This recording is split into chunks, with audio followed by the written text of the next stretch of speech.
26শে মে সোমবার ফলহারিণী অমাবস্যা।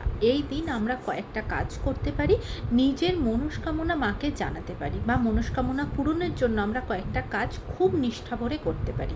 এই কাজটা আমরা বাড়ির কাছাকাছি কোনো কালী মন্দিরে বা কোনো দেবী মন্দির, কোনো দুর্গা মন্দিরে গিয়ে করতে পারি। আদারওয়াইজ একদমই যদি সেটা যাওয়া পসিবল না হয়, তাহলে আপনার বাড়িতেই মা কালীর বা মা দুর্গার বা মা দুর্গার যে কোনো রূপের যে ফটো আছে, মা কালীর কোনো যদি ফটো বা মূর্তি থাকে, তার সামনেই আপনি এই কাজটা করতে পারেন। এই কাজটা যদি আপনি সন্ধেবেলায় করতে পারেন, সেটা সব থেকে ভালো হয়।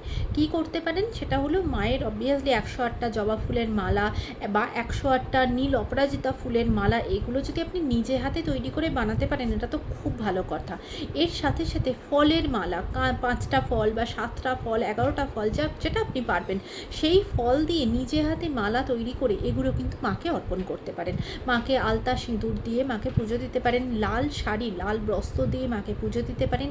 এর সাথে সাথে আপনার নিজের পার্টিকুলার একটা মনস্কামনা জানিয়ে, যেটার জন্য হয়তো আপনি অসম্ভব অপেক্ষা করছেন বা নিজের মন প্রাণ দিয়ে প্রচণ্ড চেষ্টা করছেন, কিন্তু সেটা কিছুতেই হচ্ছে না। মা, এই দিন আমাদের কর্মের ফল যে কেন পাচ্ছি না, মাকে সেই প্রশ্নটা করো যে মা আমাকে এটা দাও, এই ব্লেসিংসটা আমাকে করো, এবং নিজের সবথেকে প্রিয় ফলটা মাকে অর্পণ করো। এবং সারা বছরের জন্য যে এইবারে যে ফলহারিণী অমাবস্যাতে মাকে যে ফলটা অর্পণ করলে, এটা কিন্তু নেক্সট যখন তোমার মনস্কামনা পূর্ণ হয়ে যাবে, পরের ফলহারিণী অমাবস্যাতে আবারও মাকে সেই ফলটা অর্পণ করে তারপরে কিন্তু খেতে পারবে, এবং সারা বছর ওই ফলটার প্রতি কিন্তু আর কোনো লোভ করা যাবে না।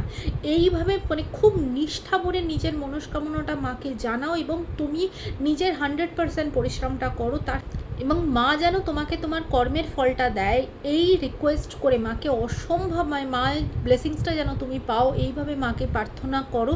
তার সাথে মা দুর্গার বা মা কালীর যে কোনো একটা মন্ত্র, যে মন্ত্র তুমি জানো, সেই মন্ত্র 108 বার ওই মন্দিরে দাঁড়িয়েই যদি করতে পারো, বা 28 বার, খুব ভালো হয়। এই কাজটা খুব নিষ্ঠা করে দেখো, অত্যন্ত উপকার পাবে।